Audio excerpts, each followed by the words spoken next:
Welcome to మన TV. ముందుగా headlines చూద్దాం. జనసేన పార్టీ ఆవిర్భావ దినోత్సవం వేళ పవన్ ప్రసంగం. తాను రాజకీయాల్లోకి వచ్చింది మార్పు కోసమని స్పష్టీకరణ. పిఠాపురం నియోజకవర్గం నుంచి పవన్ కళ్యాణ్ పోటీ స్వయంగా ప్రకటించిన జనసేనాని.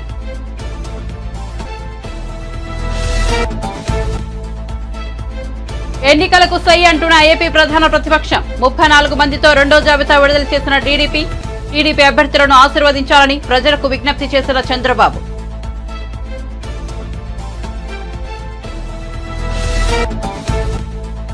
చంద్రబాబు పేరు చెబితే అక్కా చెల్లెమ్మలకు ఆయన చేసిన వంచన దగా గుర్తొస్తాయన్న సీఎం జగన్. దత్తపుత్రుడి పేరు చెబితే వివాహ వ్యవస్థను భ్రష్టు పట్టించిన మోసగాడు గుర్తొస్తాడంటూ ఎద్దేవా.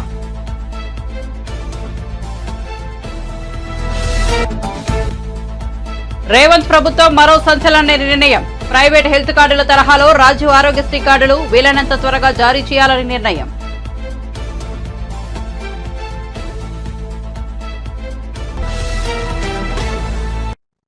ఇక వార్త వివరాల్లోకి వెళ్తే నంద్యాల జిల్లా బనకానపల్లిలో వైఎస్ఆర్ ఈబీసీ నేస్తం కార్యక్రమంలో ముఖ్యమంత్రి జగన్మోహన్ రెడ్డి పాల్గొని ప్రసంగించారు. ఈ సందర్భంగా టీడీపీ అధినేత చంద్రబాబు నాయుడుపై తీవ్ర విమర్శలతో విరుచుకుపడ్డారు. చంద్రబాబు పేరు చెబితే అక్కా చెల్లెమ్మలకు ఆయన చేసిన వంచన గుర్తొస్తుందని అన్నారు. పొదుపు సంఘాల మహిళలకు ఆయన చేసిన దగా గుర్తొస్తుందని దుయ్యబట్టారు. అసలు చంద్రబాబు పేరు చెబితే ఒక్క మంచి కూడా గుర్తుకురాదన్నారు. ఒక గుర్తుండిపోయే పథకాన్ని బాబు తీసుకురాలేదని సీఎం జగన్ విమర్శించారు. మాత్రమే జరిగింది అని కూడా చెప్పడానికి గర్వపడతా ఉన్నాను. మీ బిడ్డగా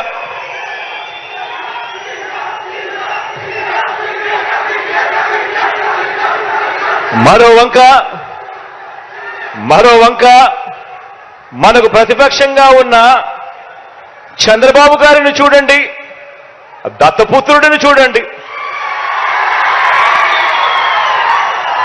మరో వంక మనకు ప్రతిపక్షంగా ఉన్న చంద్రబాబు నాయుడుని చూడండి, దత్తపుత్రుడిని చూడండి. వీరిద్దరు పేరు చెబితే అక్క చెల్లెమ్మలకు ఏం గుర్తుకొస్తుంది అని చెప్పి నేను అడుగుతా ఉన్నాను. చంద్రబాబు పేరు చెప్తే 14 సంవత్సరాలు ముఖ్యమంత్రిగా ఉన్న వ్యక్తి, 3 సార్లు సీఎం అయిన వ్యక్తి, ఇటువంటి వ్యక్తి పేరు చంద్రబాబు నాయుడు గారి పేరు చెప్తే అక్క చెల్లెమ్మలకు గుర్తొచ్చేది ఏమిటి అని అంటే బాబు చేసిన వంచనలు గుర్తుకొస్తాయి. పొదుపు సంఘాల్లో ఉన్న అక్క చెల్లెమ్మలకు ఏం గుర్తుకొస్తుంది అని అంటే చంద్రబాబు చేసిన దగా గుర్తుకొస్తుంది అని కూడా ఈ సందర్భంగా తెలియజేస్తా ఉన్నా. చంద్రబాబు నాయుడు గారి పేరు చెప్తే ఆయన చేసిన ఒక్కటంటే ఒక్క మంచి గుర్తుకు రాదు. ఆయన పేరు చెప్తే ఒక్కటంటే ఒక్క మంచి స్కీము కూడా గుర్తుకు రాని పరిస్థితి చంద్రబాబు నాయుడు గారిదైతే, ఇక దత్తపుత్రుడి పేరు చెబితే ఏం గుర్తుకొస్తుందో తెలుసా? నా అక్క చెల్లెమ్మలకు దత్తపుత్రుడి పేరు చెబితే వివాహ వ్యవస్థను భ్రష్టు పట్టించే ఓ మోసగాడు గుర్తుకొస్తాడు. 5 సంవత్సరాలకు ఒకసారి కారును మార్చినట్టుగా భార్యలను మార్చే ఒక మ్యారేజ్ స్టారు ఓ వంచకుడు గుర్తుకు వస్తాడు. దత్తపుత్రుడి పేరు చెబితే ఆలోచన చేయమని అడుగుతా ఉన్నా. ఒకరికి విశ్వనీయత లేదు, మరొకరికి విలువలు లేవు. ఈ విశ్వసనీయత లేని, ఈ విలువలు లేని వీరు, ఈ విశ్వసనీయత లేని, ఈ విలువలు లేని వీరు 3 పార్టీలుగా ఇవాళ కూటమిగా ఏర్పడి 3 పార్టీలుగా కూటమిగా ఈరోజు ఏర్పడి ఈరోజు మీ బిడ్డ మీదకి యుద్ధానికి వస్తున్నారు. కాదు, మీ బిడ్డ మీదకి రాదు, మీ బిడ్డ మీదకి కాదు యుద్ధానికి వీళ్ళు వచ్చేది. 3 పార్టీలుగా వీళ్ళు కూటమిగా ఏర్పడి పేదవాడి భవిష్యత్ మీదకి వీళ్ళు యుద్ధానికి వస్తా ఉన్నారు.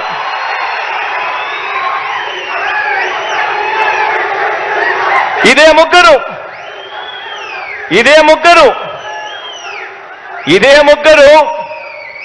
ఇదే చంద్రబాబు, ఇదే పవన్ కళ్యాణ్, ఇదే దత్తపుత్రుడు, ఇదే బీజేపీతోనే కలిసి 2014లో కూడా ఇప్పుడు చెప్తా ఉన్న మోసపూరిత వాగ్దానాలు మాదిరిగానే 2014లో కూడా ఇదే మాదిరిగా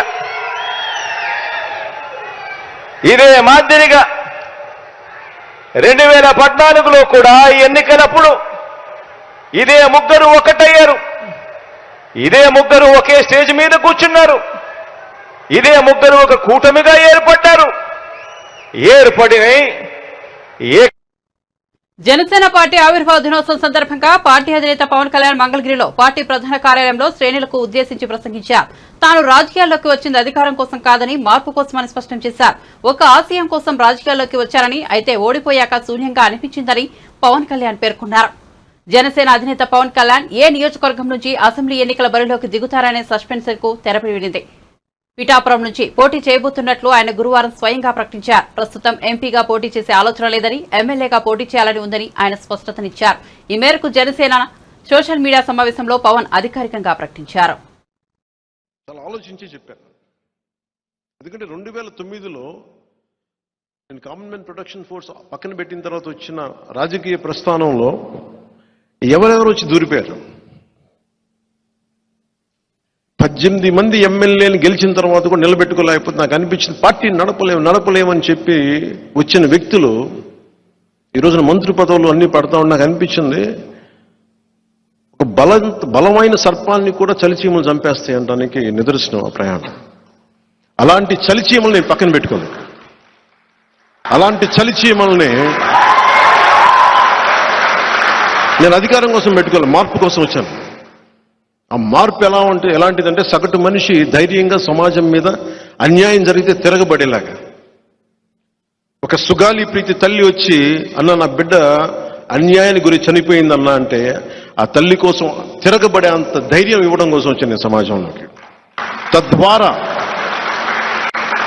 తద్వారా అధికారం వస్తే సంతోషం, కానీ అధికారం లేకపోతే మేము ఏం చెయ్యం అనే పరిస్థితి నుంచి నేను పక్కన పెట్టేశాను.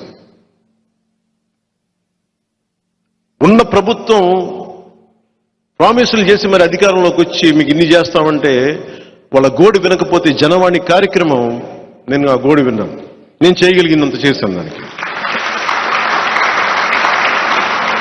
2014 నుంచి 19 వరకు నేను కన్స్ట్రక్టివ్ రోలే ఆడటానికి నిర్ణయించుకున్నాను. ఓట్లని చీల్చేయడం, ఎందుకంటే సగటు మధ్యతరగతి మనిషి దృష్టిలో పెట్టుకుని చేశాను. అది ఓట్లను చీల్చేయడం ఈజీ, తేలిక. వైసీపీ పార్టీ మీద కానీ జగన్ మీద కానీ నాకు వ్యక్తిగతంగా ద్వేషం లేదు. నాకు వాళ్ళ విధానాల మీద నాకు విసుగు. ఇంకెవడు బతకూడదు, మేమే బతకాలి, మా గుంపే బతకాలంటే వాళ్ళు కుదరదు. అందరూ బతకాలి, మేము బతుకుతాం. ఒక నిమిషం ఆగండి, ఒక నిమిషం ఆగండి. వినండి మాట వినండి మాట. Silence, quiet. ఒక్క నిమిషం. అలాగే ఇప్పుడు నాకున్న తిరుపతి నిన్న ఇచ్చేసాను. అలాగే అన్నిటికంటే కూడా పిఠాపురం వీటన్నిటికంటే కూడా నేను అడిగేది వినండి. అలాగే అది బాగుంది.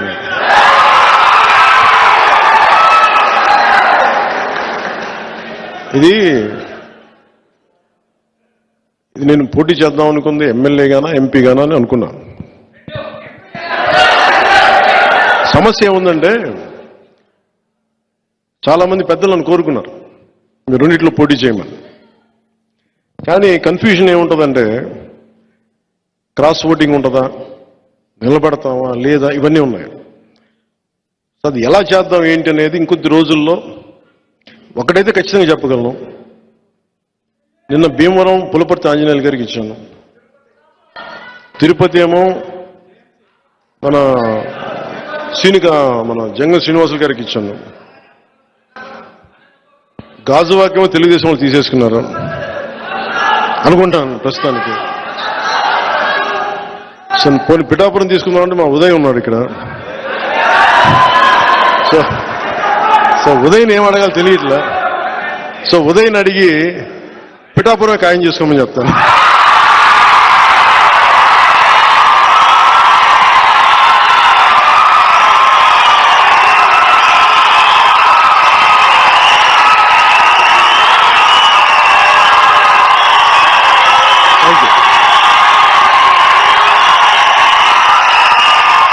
తెలుగుదేశం పార్టీ 34 మంది అభ్యర్థులతో రెండో జాబితా విడుదల చేసింది. దీనిపై పార్టీ అధినేత చంద్రబాబు నాయుడు స్పందించారు. టీడీపీ అభ్యర్థుల రెండో జాబితాను సోషల్ మీడియాలో పంచుకున్నారు.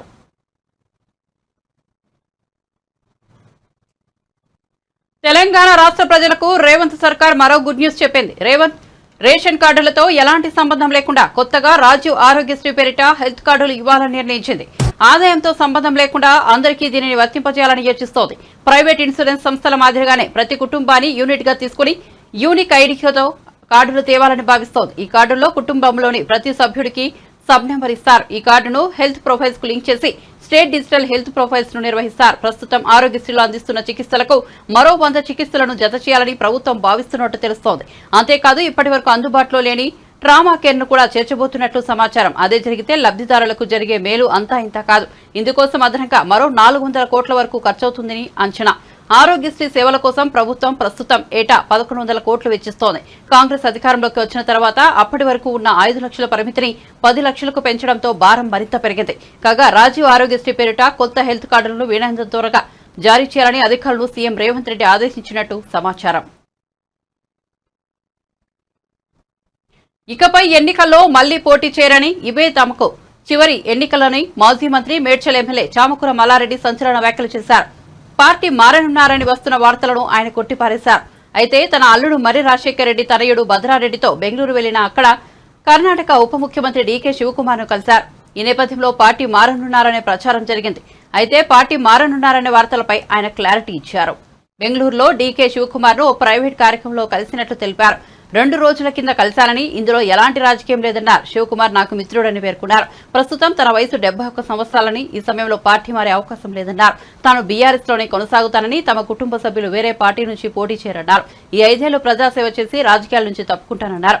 వచ్చే ఎన్నికల్లో మళ్లీ పోటీ చేయనని, ఇవే నాకు చివరి ఎన్నికలని స్పష్టతనిచ్చారు.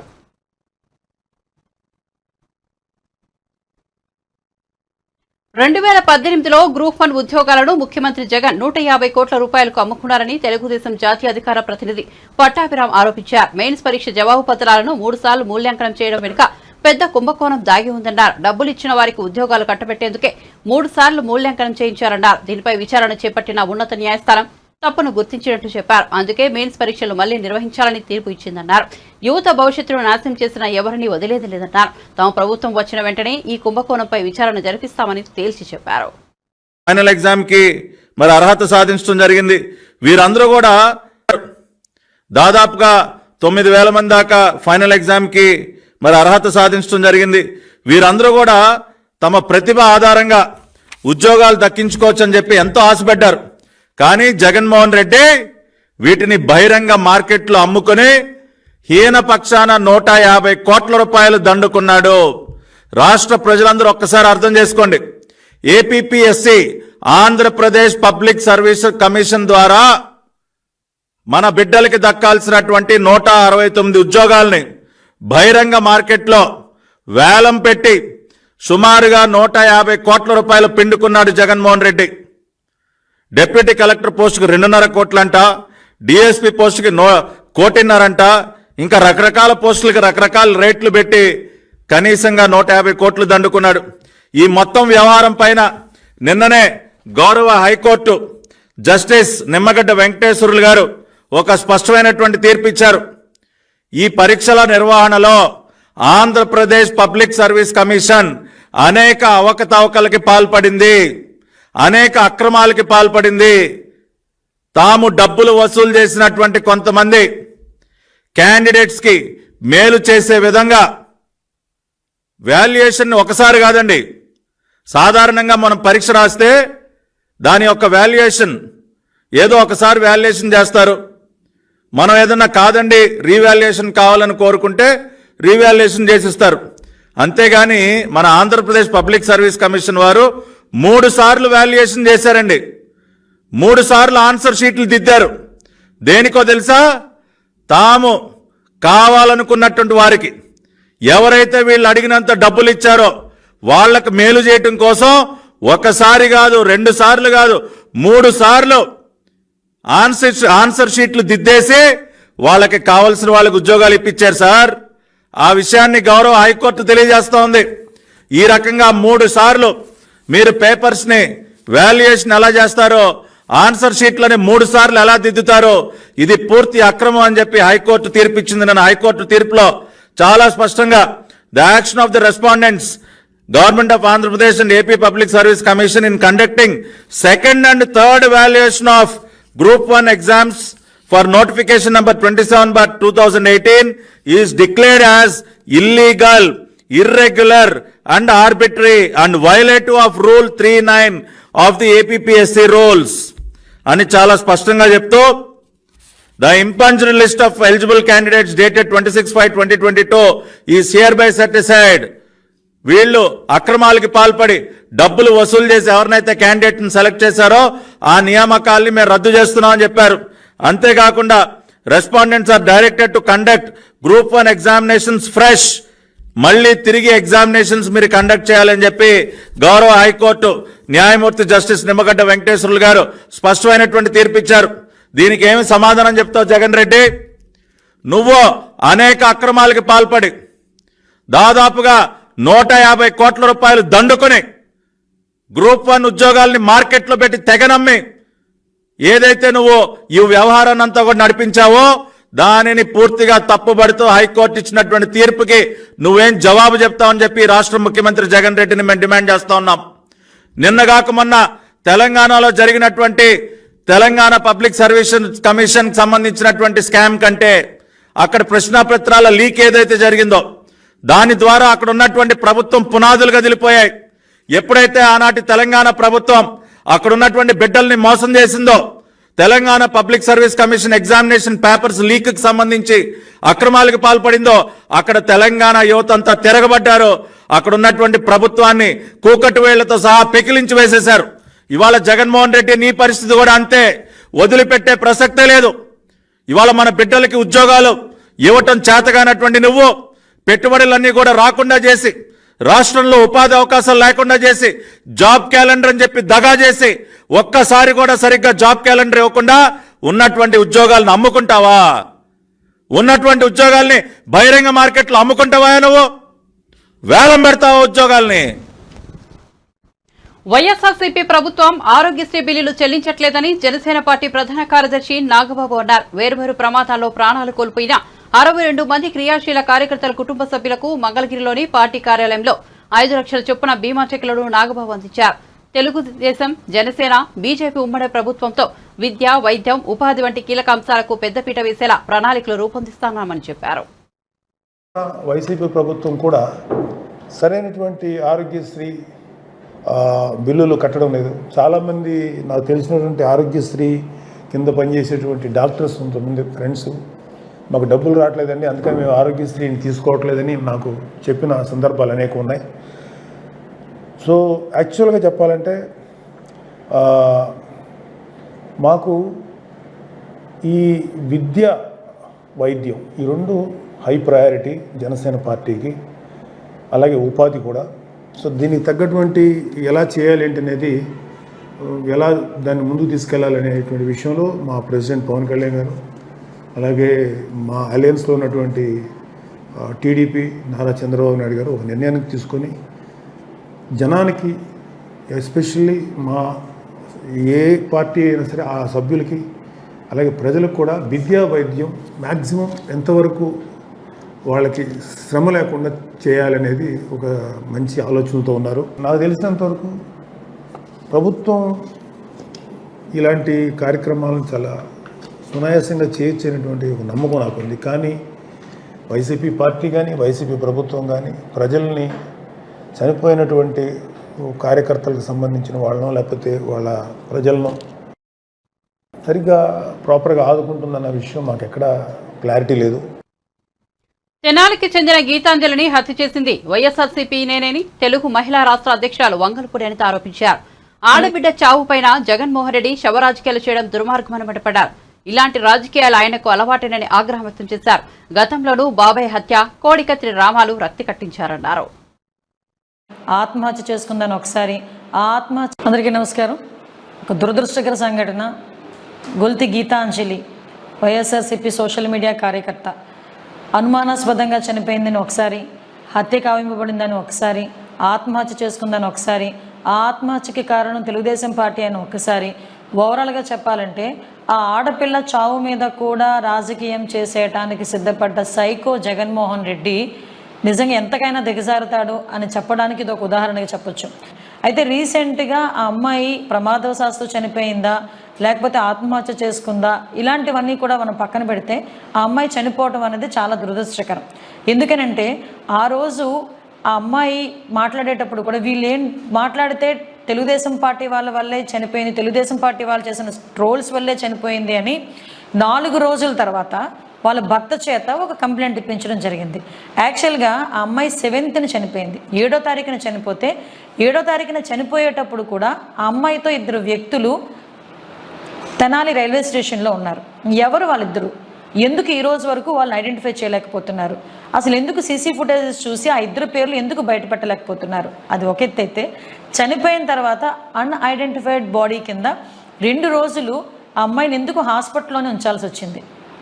7వ తారీఖున చనిపోతే 11వ తారీఖున బయటకు వచ్చి వాళ్ళ భర్త చేత తెలుగుదేశం పార్టీ వాళ్ళు చేసిన ట్రోల్స్ వల్లే నా భార్య చనిపోయిందని చెప్పి ఒక కంప్లైంట్ ఇప్పించడమే కాకుండా నారా లోకేష్ గారు అకౌంట్ నుంచి ఏదో ట్వీట్ పెట్టినట్టుగా ఒక ఫేక్ ట్వీట్ కూడా క్రియేట్ చేసి ఆ చావును కూడా రాజకీయానికి వాడుకుందామని చెప్పి చాలా విశ్వ ప్రయత్నాలు చేసిన వైఎస్ఆర్సీపీ పార్టీని బంగాళాఖాతంలో కలపాలి అని అనుకోవడంలో తప్పు లేదనిపిస్తుంది. ఎందుకంటే ఒక ఆడపిల్లండి మీ గురించి కష్టపడింది. ఆ అమ్మాయి అనుమానాస్పదంగా చనిపోయిందా లేకపోతే ఎలా చనిపోయిందన్న సంగతి పోలీస్ ఎంక్వైరీలో తెలియాలి. అటువంటిది అవన్నీ పక్కన పెట్టి అన్ఐడెంటిఫైడ్ బాడీ కింద, ఒక అనాథ బాడీ కింద 2 రోజులు ఎందుకు ఉండాల్సి వచ్చింది? కనీసం తన భర్తకి తన భార్య ఎక్కడుందో కూడా తెలియదా? తన భార్య ఎక్కడుందో తెలిసినప్పుడు ఆ రోజే వచ్చి అమ్మాయి బాడీని తీసుకొని తర్వాత పోలీస్ స్టేషన్లో కంప్లైంట్ ఇవ్వచ్చు కదా. ఎందుకు ఇవన్నీ జరగలేదు? ఆ అమ్మాయికి ఉన్నది 8 సంవత్సరాల పిల్లోడు. 8 సంవత్సరాల పిల్లోడికి 5 సంవత్సరాల నుంచి అమ్మఒడు ఎలా వస్తుందండి? ఇలాంటివన్నీ కూడా ఎవరైనా మాట్లాడితే ట్రోల్ చేశారని చెప్పి విపరీతంగా మాట్లాడతారు. మేమేమంటున్నామంటే ఆ అమ్మాయిని చావుని అనవసరంగా మీరు దాన్ని రాజకీయం చేయడానికి ప్రయత్నించి ఆ పిల్ల చావు విషయంలోని కూడా మీరు రాజకీయ లబ్ధి, ఆ గీతాంజలి చావు విషయంలో కూడా రాజకీయ లబ్ధి పొందడానికి మాత్రమే మీరు చేస్తున్న దీన్ని ఏమనాలంటే దౌర్భాగ్యం అనాలి ఈ రోజుల్లో. ఎందుకంటే జగన్మోహన్ రెడ్డికి సవాల్తో రాజకీయం చేయడం బాగా అలవాటు. ఎందుకంటే ఆ రోజు వివేకానంద రెడ్డి గారిని హత్య చేయించి ఆ హత్యను బేస్ చేసుకొని ఆ రోజు శవరాజకీయం చేశాడు. కోడికత్తి నెపంతో ఆ రోజు ఇలా కోడికత్తిలా చిన్నది ఏదో గీయించుకొని దాంతో రాజకీయం చేశారు. ఈరోజు ఏమీ దొరక్క ఒక ఆడపిల్ల చావును కూడా రాజకీయం చేయడానికి ఆ బురదను తీసుకొచ్చి తెలుగుదేశం పార్టీ మీద రుద్దడానికి విపరీతమైన ప్రయత్నాలు చేస్తున్నారు. వైఎస్ఆర్సీపీలో ఆడవాళ్ళ మీద అఘాయిత్య అంటే అవమానకరంగా మాట్లాడడం, అదేవిధంగా నోటుకు వచ్చినట్టు మాట్లాడడం ఎవరు చేస్తున్నారో ప్రపంచం మొత్తానికి తెలుసు. వైసీపీ సోషల్ మీడియా అందులోని వెన్నతో పెట్టిన విద్య వాళ్ళకి. దయచేసి నేనేమంటానంటే నువ్వు ఏ రకంగానూ చంద్రబాబు నాయుడు గారిని, పవన్ కళ్యాణ్ గారిని ఎదుర్కోలేకపోతున్నావు. అలాగని చెప్పి ఆడదాని చావును కూడా తీసుకొచ్చి నువ్వు చేయడం అన్నది నీకు ఎంతవరకు న్యాయం?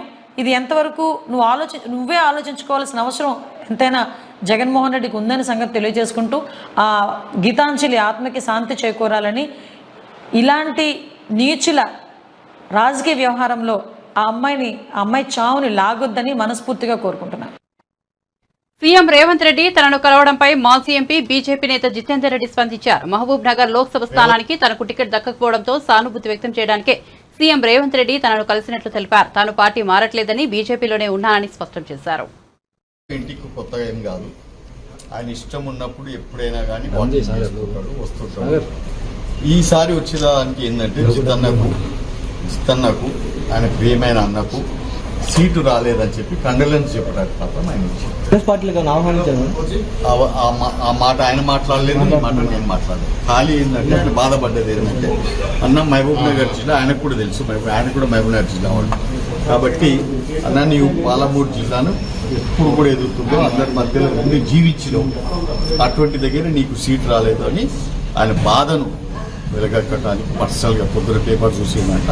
అది చూసినా చాలా బాధగా ఉంది, అందుకని కలిసిపోనికి వచ్చాను. అక్కడ సీట్ రాలేదు కాబట్టి ఇక్కడ ఏమైనా సీట్ ఇచ్చే ఛాన్సెస్ ఉన్నాయా ఏంటి, అసలు ఏమన్నా డిస్కషన్ ఏమన్నా? అటువంటి ఏం లేదమ్మా, ఎందుకంటే వాళ్ళ సీట్లు ఆల్రెడీ ఆఫర్ దేర్ సీట్స్ కదా, ఆల్రెడీ డిక్లేర్ అయిపోయినాయి కదా. 2009లో మీరు చెవేల నుంచి పోటీ చేశారు, మళ్ళీ చెవేల నుంచి పోటీ చేసే అవకాశం ఉందా? చెవేల ఆల్రెడీ వాళ్ళకి ఏదైతున్నారో మహేందర్ రెడ్డిని చూశారు మీరు, మరి మహేందర్ రెడ్డి వాళ్ళకి ఆ సీట్ అలాట్ కావడం జరిగింది.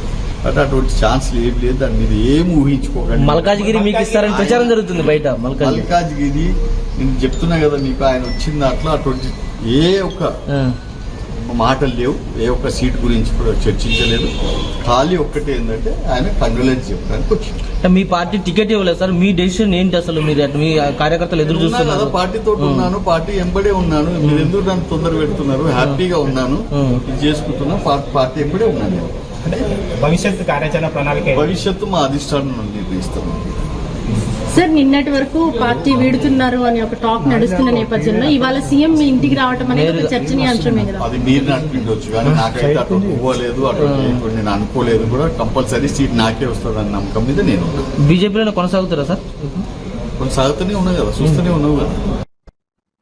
సెప్టెంబర్లో తగినన్ని వర్షాలు పడకపోవడం వల్ల రాష్ట్రంలో కరువు పరిస్థితులు నెలకొన్నాయని మంత్రి పొన్నం ప్రభాకర్ తెలిపారు. అయితే కాంగ్రెస్ వల్లే కరువు వచ్చిందని కొందరు విమర్శిస్తున్నారని, ప్రకృతి విపత్తులకు ఎవరూ బాధ్యులు కారని అన్నారు. హనుమకొండ జిల్లా ఎల్కతుర్తి, భీమదేవరపల్లి మండల కేంద్రాల్లో వివిధ అభివృద్ది పనులకు మంత్రి పొన్నం ప్రభాకర్ శంకుస్థాపన చేశారు. ఈ సందర్భంగా మాట్లాడిన ఆయన గ్రామాల్లో త్రాగునీటి సమస్యలు తలెత్తకుండా తగిన చర్యలు తీసుకుంటామని తెలిపారు.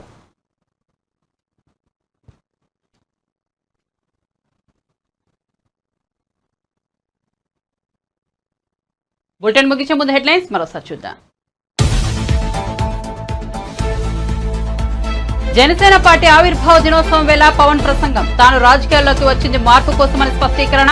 పిఠాపురం నియోజకవర్గం నుంచి పవన్ కళ్యాణ్ పోటీ స్వయంగా ప్రకటించిన జనసేనాని.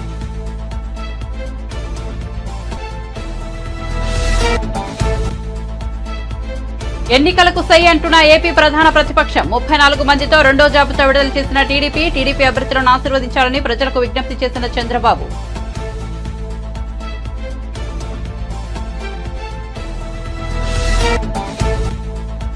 చంద్రబాబు పేరు చెబితే అక్కా చెల్లెమ్మలకు ఆయన చేసిన వంచన, దగా గుర్తొస్తాయన్న సీఎం జగన్. దత్తపుత్రుడి పేరు చెబితే వివాహ వ్యవస్థను భ్రష్టు పట్టించిన మోసగాడు గుర్తొస్తాడంటూ ఎద్దేవా.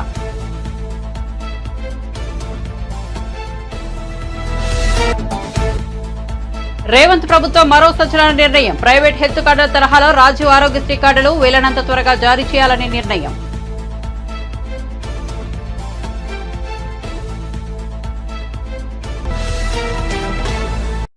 మరిన్ని అప్డేట్స్ కోసం చూస్తూనే ఉండండి మన టీవీ.